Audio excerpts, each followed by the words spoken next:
مساء الخير يا حبايبي، شلونكم؟ شخباركم؟ اشتقت لكم عشانكم تكتبوا لي. بسوي معكم اليوم مطبق سمك او مطبق زبادي او اللي انتو حابينه حسب نوع السمك. المهم ان الطريقة تصير اي نوع سمك تبون. طبعا انا كنت مسوي سمك زبادي اسود وبلطي. السمك اللي انتو تحبون ترتاحوا له سووه. بالبداية هنا بحط التتبيلة.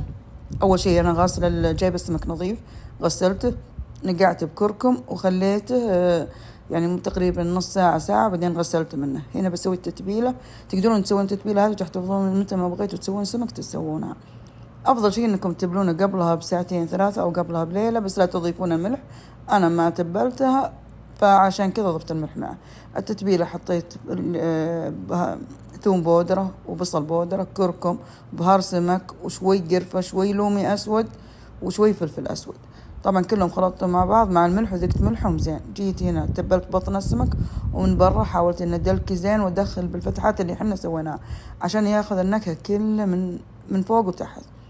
طبعا انا ما حطيت ليمون لان بهار السمك فيه ليمون، فانا ما حبيت انه يصير مرة حامض. هنا حطيت زيت عشان يحمى، وبسوي كرمل اسوي الحشو اللي نسوي فيه الزيت الرز عفوا. الحشو الكرملة البصل كيف تصير؟ ان ننزل البصل من غير اي موية مع شوي ملح، ونظل حركة نستمر بالتحريك لحد ما كذا تشوفونه يبدأ يصير قاع القدر بني، وتحسون مو انه يحترق، خليكم قريبين منه. فأظل حركة وأسقيه شوي شوي موية لما أشوفه يصير بني. اللون اللي يطلع من قاع القدر هذا هو نكهته عجيبة وبيكرمل لي البصل صح. طبعا شفتوا السمك كيف قلبته، لاني انا ما غطيت بالزيت. لو تغطون السمك بالزيت بيتفتت معكم، بيصير صعب تقلبونه لانه بيكون مستوي. انا اخليه كذا يكون متغطي تقريبا جهة جهة، كل جهة تاخذ من 5 ل7 دقائق، مو اكثر من كذا حسب نوع السمك. مع السمك اللي عندي اليوم كبير بس والنار حامية ضروري الشيء هذا. اخذت من زيت السمك بعد ما تكرمل البصل، اخذت من زيت السمك ونزلت عليه. انا ابغى طعم السمك يكون بالرز. طبعا ظليت قلبت، وبعدين حطيت عليه ملعقة زبدة، حطيت عليه فلفل بارد وحار، وحطيت عليه ثوم. حركتهم وظليت اي شيء تحطونه يا بنات او شباب يعني، اي شيء تحطونه عطوه حقه بالتقليب، خلوه يستوي صح يعني عشان يعطيكم نكهة مرة عجيبة. وكل ما زينتوا الحمسة كل ما زال معكم الأكل زيادة. طبعا هنا كنت أوريكم كيف السمك يظل متماسك عندي وما يتفتت نهائي، وما شاء الله تبارك الرحمن مستوي. وزيادة تأكيد حطيته بالفيلم بالأخير. طبعا حطيت هنا طماطم مهروسة أو مخلوطة اللي تبونه، حطيت عليها سبار اللي هو تمر هندي تقريبا ملعقتين، يعطيه نكهة عجيبة وحموضة حيل حلوة. طبعا الأهم، النقطة الأهم الخضرة اللي هي كزبرة خضرة. أحط كمية حلوة من كزبرة خضرة، بقدونس شيء بسيط، نعناع شيء بسيط، وشبنت شيء بسيط. أنا ما أبغى نكهة تصير قوية، بس الكزبرة بتعطيني نكهة عجيبة حيل حلوة. طبعا حركت كله لما حسيت انه تجانس مع بعض وذبل كله واستوى. ضروري انه خليه لما يستوي عشان يعطيني نكهة حيل حلوة.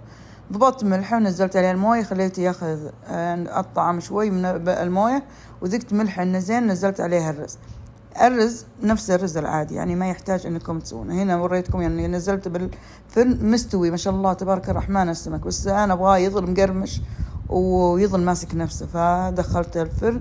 وزيادة تأكيد لو كان في شيء مو مستوي يكمل سواه. طبعا هنا نزلت الرز كله كامل، ضبطت مويته حسب الكمية اللي أنا أشوفها مضبوطة. طبعا كمية الموية واضحة إنه يغطي الموية تغطي الرز قدر إصبع، أو إذا حطيت الملعقة وقفت معناته صح. هنا نزلت أسمكة فيها وخليتها تاخذ ريحتها وتاخذ طعمها وتستوي فيها تماما.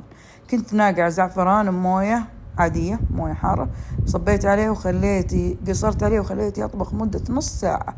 خلال النص ساعة هذه السمك بالفرن، طبعا شغال من فوق وتحت، حرارة الفرن عالية. هنا بسوي معكم سلطة الطحينة مرة لذيذة مع الكبسات ومع الأشياء هذه. حطيت فص ثوم، حطيت عليه زبادي وطحينة حسب الكمية، بس أنا أقول علبتين زبادي، كاسة طحينة، حطيت عليهم ملح، حطيت عليهم عصير ليمون وفلفل أسود أحطه، بس اليوم أنا ما حطيته. مرة لذيذة مرة. خففتها بموية حارة، ضروري إن نخففها بموية حارة عشان ينفك معنا الطحينية، لأنها مرات تحسونها تصير قاسية. هنا السمك بالفرن وريتكم إياه شلون تبارك الرحمن كان يقرمش. الأرز عندنا خلص، شلت سمكة وكاملة ما انكسرت تماما، ما شاء الله تبارك الرحمن. الرز كل حبة بحبتها.